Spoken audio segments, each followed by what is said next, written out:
Oke, ini pertemuan kedua. Mari kita bicara tentang sifat-sifat bilangan bulat. Yang pertama adalah tertutup terhadap operasi penjumlahan dan perkalian. Artinya, untuk A misalkan ada bilangan dan B bilangan bulat, maka hasilnya dari A ditambah B itu adalah bilangan bulat. Jadi tertutup itu bilangan bulat dikalikan ditambahkan bilangan bulat, maka jawabannya akan menjadi bilangan bulat. Begitu pula untuk misalkan A dan B bilangan bulat, maka hasil kali dari A dan B ya, A kali B, maka jawabannya akan bilangan bulat lagi.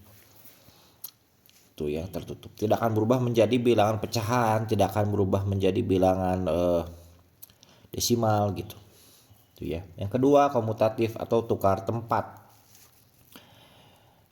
Misalkan secara rumus A ditambah B sama dengan B tambah A. Jadi bolak-balik ya. Begitu pula untuk perkalian, A kali B sama dengan B kali A. Yang ketiga, asosiatif atau pengelompokan. Dalam kurung A tambah B tambah C sama dengan A tambah dalam kurung B tambah C ya. Begitu pula untuk perkalian sama A kali B ya, dalam kurung kemudian dikali C sama dengan A kali dalam kurung B kali C. Yang keempat adalah identitas. Misalkan ada bilangan bulat A ditambahkan 0, itu pula kalau 0 ditambah A, maka jawabannya adalah A. Artinya 0 itu disebut faktor identitas pada operasi penjumlahan bilangan bulat. Apapun bilangan bulatnya ditambahkan 0, maka akan menjadi bilangan bulat itu sendiri, tidak berubah. Yang itu disebut dengan identitas. Yang kedua, identitas perkalian ya. A kali 1 sama dengan 1 kali A. Jadi bolak-balik ya. A kali 1 mau 1 kali A sama aja, maka jawabannya menjadi A. Nah, karena dua-duanya akan menjadi jawaban yang sama, nah itu adalah disebut identitas ya. Untuk yang ini karena perkalian angka 1 itu disebut faktor identitas pada operasi perkalian bilangan bulat. Yang kelima, inverse.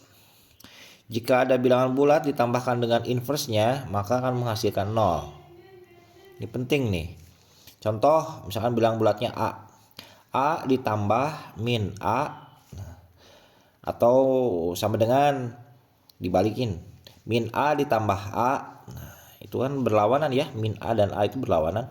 Maka jawabannya akan menjadi 0. Oke. Kemudian untuk perkalian A dikali 1 per A, nah itu inversenya ya. Jadi A dikali 1 per A, kalau dikalikan itu sama aja kalau kita ngitungnya 1 per A dikali A gitu. Maka jawabannya akan menjadi 1 ya. Ini adalah lawan atau inverse perkalian dari A itu adalah 1 per A. Ya, sekali lagi saya ulangi, kalau untuk penjumlahan adalah minusnya, kalau untuk perkaliannya 1 pernya ya. Yang keenam adalah distributif atau penyebaran. Misalkan ada bilangan bulat A, B, C ya. A ditambah atau dikurang sama aja. A ditambah dikurang ya. B itu dalam kurung ya. Dikali C, maka akan jawabannya sama dengan A kali C ya, A dikalikan C tambah atau kurang sama aja B dikali C. Artinya kedua buah bilangan bulat itu dikalikan C ya. Setelah dikalikan C baru ditambah atau dikurangkan. Itu distributif namanya. Gimana kalau perkaliannya di depan? Contohnya A dikali dalam kurung B tambah kurang C ya. Maka jawabannya adalah A dikali B tambah kurang A dikali C. Jadi dua buah bilangan bulat B dan C-nya sama-sama dikalikan A. Itu namanya distributif. Yang terakhir nih, tidak ada pembagi 0. Jadi jangan coba-coba membagi bilangan bulat dengan 0 ya. Jika A dikali B sama dengan 0, maka A itu 0 dan B itu 0. Tidak boleh A dibagi 0, itu tidak akan ada jawabannya. Oke, cukup segitu aja. Udah 5 menit setengah. Ini materi berikutnya.